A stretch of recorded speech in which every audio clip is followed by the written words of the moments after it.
జై గురుదేవ్. నా పేరు చంద్ర. నేను విద్యార్థి ఫౌండేషన్లో చదువుకుంటున్నాను. మానసిక మరియు శారీరక ఆరోగ్యాన్ని ప్రోత్సహించడానికి United Nation General Assembly December 21ని ప్రపంచ ధ్యాన దినోత్సవంగా అధికారికంగా ప్రకటించింది. ఇది ఒత్తిడి ఉపశమనం, భావోద్వేగ స్థితిస్థాపకత మరియు మొత్తం శ్రేయస్సు కోసం ధ్యానాన్ని ఒక శక్తివంతమైన సాధనంగా హైలైట్ చేస్తుంది.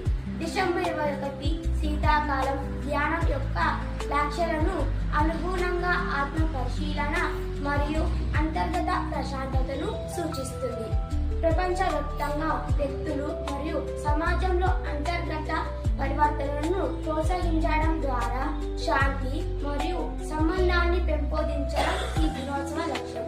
ఇది ఆధునిక శాస్త్రం మద్దతు ఇచ్చే సాంప్రదాయాలను ఉపయోగించి మరింత సమతుల్య జీవితం కోసం ధ్యానాన్ని స్వీకరించమని ప్రజలను ప్రోత్సహించే వార్షిక కార్యక్రమం. అందరికీ ముందుగా ప్రపంచ ధ్యాన దినోత్సవ శుభాకాంక్షలు. ధన్యవాదాలు.